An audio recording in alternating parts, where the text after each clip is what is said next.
कैसे हैं आप लोग। उम्मीद करता हूँ अच्छे और शानदार होंगे। स्वागत है आप सभी का दिशा स्टडी अड्डा में और आज की इस क्लास में। तो चलिए दोस्तों शुरू करते हैं आज क्लास शानदार प्रश्नों के साथ में। पहला प्रश्न है कि 27वीं सीनियर नेशनल बैडमिंटन चैंपियनशिप 2025 में पुरुष एकल का खिताब किसने जीता है। तो यह जीता है ऋत्विक संजीव ने।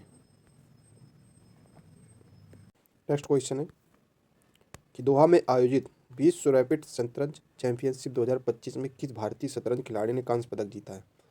तो यह जीता है कुनेरू हम्पी ने। नेक्स्ट क्वेश्चन होगा हाल ही में किस भारतीय महिला क्रिकेटर ने अंतर्राष्ट्रीय क्रिकेट में 10,000 रन पूरे किए हैं। तो यह स्मृति मंधाना।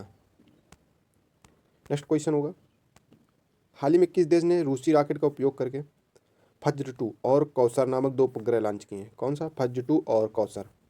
तो ये ईरान ने लॉन्च किए हैं और रूसी रॉकेट का उपयोग करके। ठीक। नेक्स्ट क्वेश्चन होगा हाल ही में दिल्ली विश्वविद्यालय के गांधी भवन में आयोजित समारोह में पहला डॉक्टर अंबेडकर राष्ट्रीय सम्मान 2025 किसे प्रदान किया गया है। तो प्रदान किया गया प्रोफेसर बालाराम पाणी जी को। ठीक। तो जो 2025 का पहला जो पुरस्कार है डॉक्टर अंबेडकर राष्ट्रीय सम्मान पुरस्कार, तो यह प्रोफेसर बालाराम पाणिको जी को मिला है। ठीक। नेक्स्ट क्वेश्चन होगा फिडे विश्व रैपिड शतरंज चैंपियनशिप 2025 में पुरुष और महिला वर्ग का खिताब किसने जीता है। तो यह जीता है मैग्नस कार्लसन और अलेक्जेंड्रा गोरकियाना ने। ठीक है। और जो ब्रॉन्ज है तो महिलाओं में कुनेरू हम्पी ने जीता है और मेल में जीता है अर्जुन एरिगेसी ने। नेक्स्ट क्वेश्चन होगा सैन्य तख्तापलट के बाद किस पड़ोसी देश ने हाल ही में 5 वर्षों में अपना पहला आम चुनाव आयोजित किया है। तो यह है म्यांमार ने। तो म्यांमार में सबसे पहले आम चुनाव दिसंबर 2025 में शुरू हो गए हैं और ये लगभग 5 साल बाद होने जा रहे हैं और ये 3 चरणों में किया जाएगा। ठीक है। पहला चरण होगा 28 दिसंबर 2025 से और जो लगभग 102 टाउनशिप में होगी, और दूसरा 11 जनवरी को होगा 2026 में, और तीसरा होगा 25 जनवरी 2026 में। वोटिंग अभी सिर्फ उन इलाकों में होगी जहां सरकार या सेना का नियंत्रण है। ठीक है।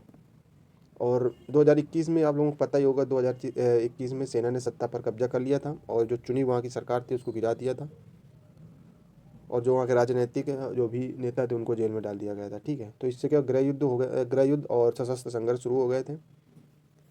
तो उसके बाद में यह पहला आम चुनाव होने जा रहा है। ठीक है। 5 साल बाद।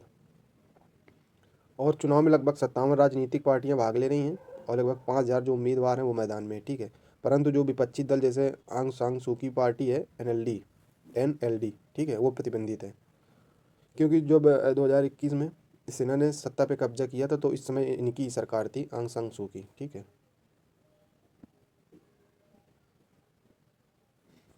नेक्स्ट क्वेश्चन होगा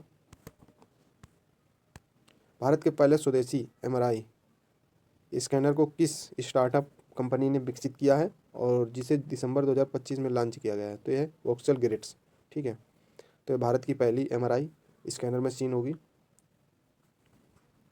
नेक्स्ट क्वेश्चन होगा और अंतिम प्रश्न है आज का, ऑस्ट्रेलिया ने भारत के साथ किस समझौते के तहत 1 जनवरी 2026 में से सभी भारतीय निर्यातकों पर सीमा शुल्क हटाने की घोषणा की है। तो यह भारत ऑस्ट्रेलिया आर्थिक सहयोग और व्यापार समझौता के तहत। ठीक है।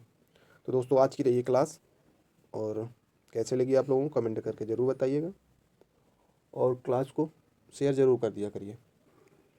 चलिए मिलते हैं कल फिर से नए प्रश्नों के साथ में। तब तक के लिए दोस्तों जय हिंद।